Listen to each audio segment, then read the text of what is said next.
As-tu déjà eu l'impression que tout dans ce monde est conçu pour empêcher d'avoir de l'argent réel? Réfléchis-y.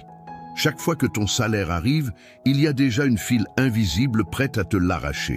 Le loyer, l'électricité, l'essence, la carte bancaire, les courses. Et comme si cela ne suffisait pas, l'État prend sa part avant même que tu puisses toucher ton argent. Et qu'est-ce qu'il reste? Presque rien. Mais le plus choquant, ce n'est pas ça. Le plus choquant, c'est de découvrir que ce n'est pas de la malchance, ni un accident, ni une vie difficile. C'est un système conçu précisément pour que tu ne sortes jamais de cette course sans fin. Le plus grand mensonge qu'on t'ait vendu s'appelle la classe moyenne. On t'a fait croire que si tu étudies, travailles dur, finances une maison et achètes une voiture, tu auras de la stabilité. L'illusion parfaite. Mais dis-moi, à quoi sert une maison si elle n'est pas à toi, mais à la banque pour les 30 prochaines années? À quoi sert une voiture neuve si dès que tu quittes le concessionnaire, elle perd de la valeur et continue de te coûter intérêts, assurance et entretien? À quoi sert une carte de crédit avec une limite élevée si chaque achat est une chaîne dorée qui se resserre autour de ton cou mois après mois? La soi-disant classe moyenne n'est pas un privilège. C'est un troupeau domestiqué, enfermé dans les dettes et les impôts, convaincu de vivre mieux, alors qu'en réalité, il ne fait que financer le luxe de quelques-uns. Imagine la scène. Jean, travailleur ordinaire, se lève à 5 heures du matin. Il passe 2 heures dans un transport bondé, subit un patron qui le considère comme jetable, rentre chez lui épuisé et ouvre un tiroir plein de factures. Le sentiment de victoire? Zéro. Mais ce même travailleur publie une photo de sa voiture financée, reçoit des likes et des félicitations, et pendant un instant croit qu'il progresse. Voilà la manipulation. Le système a créé une vitrine appelée classe moyenne pour que tu sois fier de ta propre prison. Tu n'es pas propriétaire de ta maison, ni de ta voiture, ni de ton temps. Tu n'es propriétaire que de tes dettes. Et voici le coup le plus pervers. La classe moyenne est la base qui soutient tout le jeu. Les riches savent comment s'échapper. Ils utilisent les paradis fiscaux, exploitent les failles juridiques, achètent des actifs qui génèrent des revenus. Les pauvres reçoivent des aides, ils sont exclus du système, mais au moins ils ne paient pas autant d'impôts. Qui reste pour porter la machine?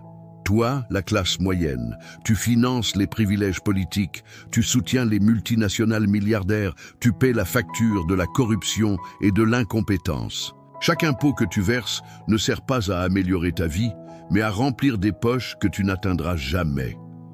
Veux-tu un exemple encore plus cruel? La retraite. On t'a fait croire qu'après 35 ou 40 ans de travail acharné, tu profiterais enfin du repos. Mais à chaque réforme, l'âge légal recule, les pensions diminuent et la promesse de repos devient une plaisanterie cruelle. Connais-tu quelqu'un qui s'est retiré et vit dignement? La plupart continuent à travailler parce que leur pension ne couvre même pas les besoins de base. Que signifie cela? Que le système n'a jamais eu l'intention de te laisser souffler.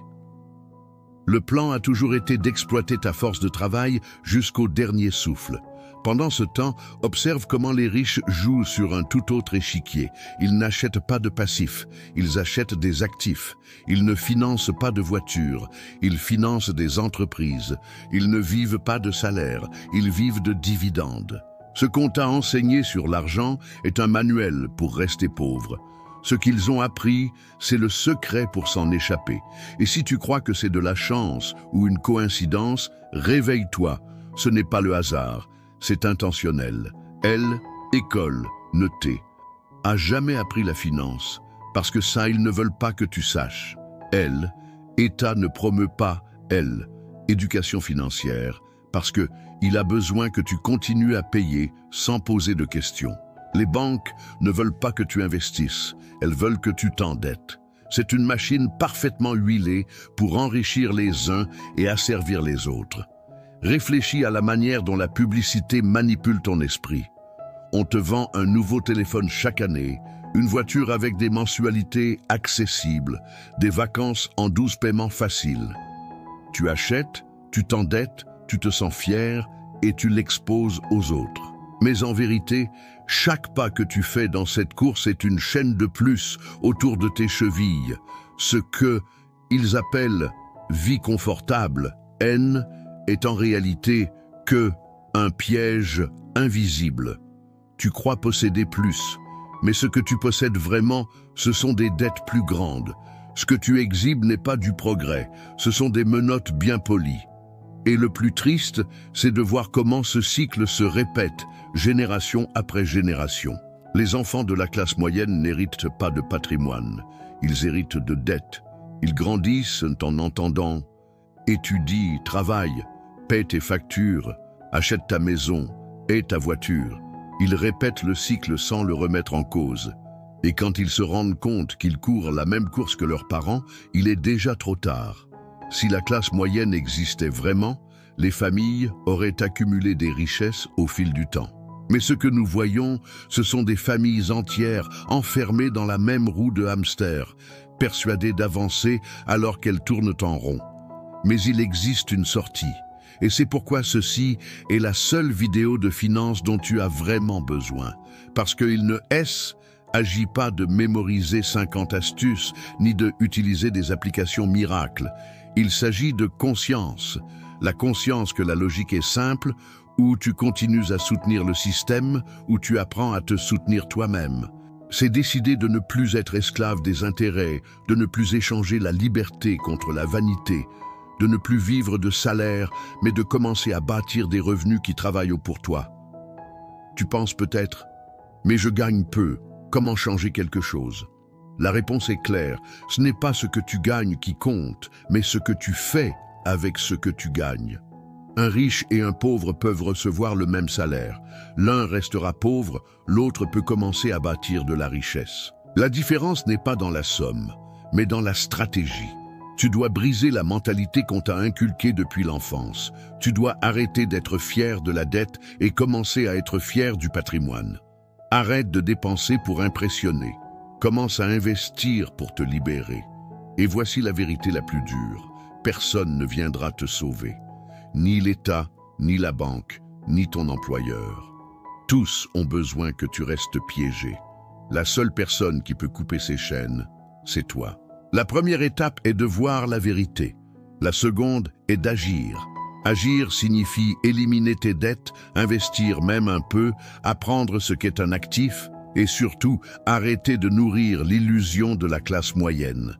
Cette illusion est le verrou qui t'attache. Alors je te demande, préfères-tu continuer à croire aux mensonges confortables ou affronter la vérité inconfortable? Préfères-tu vivre d'apparence ou conquérir la vraie liberté? Préfères-tu rester une marionnette ou enfin couper les fils qui te contrôlent? Le choix t'appartient. Mais souviens-toi, la première clé pour sortir d'une prison est de admettre que tu es prisonnier. Si cette vidéo a ouvert tes yeux, mets un like, partage-la et abonne-toi. Plus de gens s'éveilleront, plus le système deviendra fragile.